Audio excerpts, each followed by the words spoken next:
Hello there, and welcome back to the Donkey Kong Jungle Climber playthrough with me, the Jonin Monkey. We're continuing our journey of Ghost Island, and now we're entering a level with a question mark, which means we're about to go to another dimension. So yeah, same deal. We are now going to find the spiral warp that Xananap came for us through the Stargate.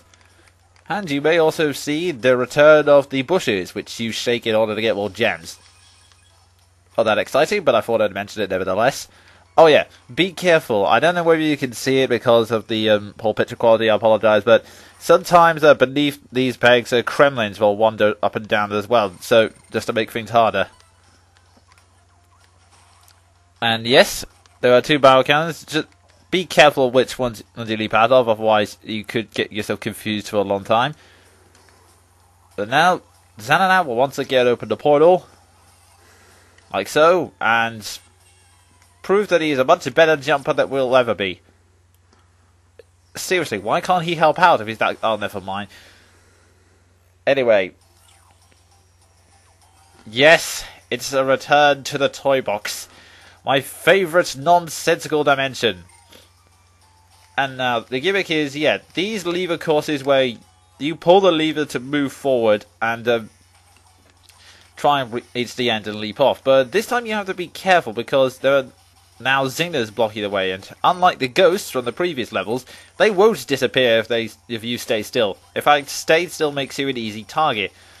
Although, how it's said that if you don't pull the lever, you can, you'll be able to move back, so you might be able to use it as some kind of evasion.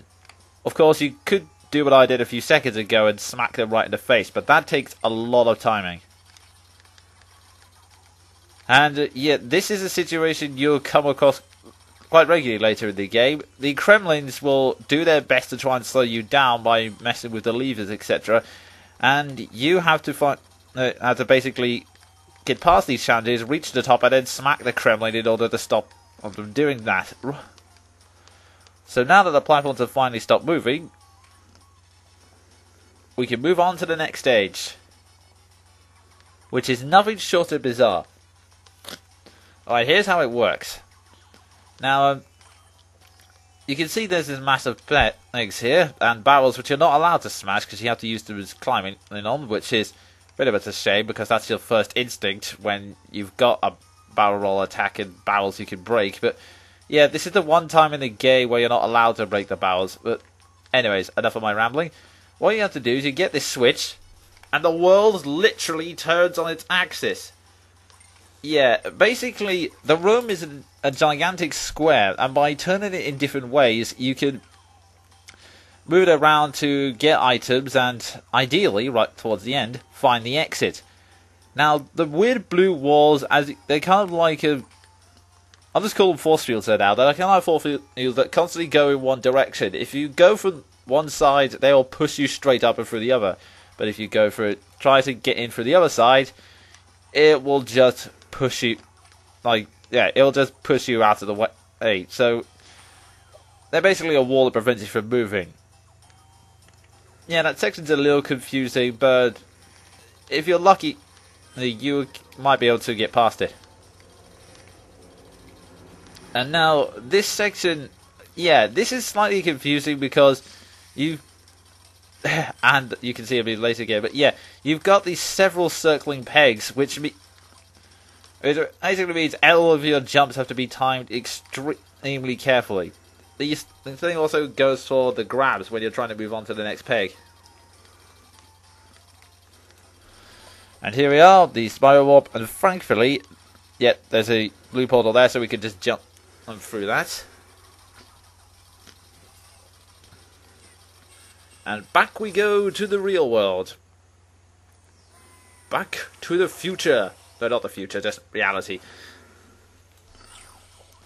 I really should come up with some more original jokes for that. Anyway.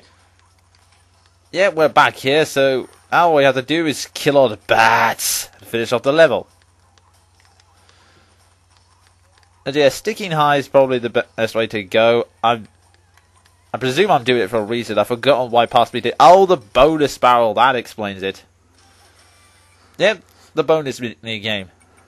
Yeah, sadly, there's not a great variety of bonus minigames, but this one's slightly different each and every time because of you can get different sized barrels, and as you can see, I got a pretty small one, so most of the barrels of most of the bananas will just bounce off the barrel, so you won't be able to get as many lives as you could do if you got a gigantic barrel. Now, this may be the last time you see this minigame with this playthrough. Depending on how time goes, I may cut it out, because it's the same thing every single time, and I doubt you really want to see it over and over again.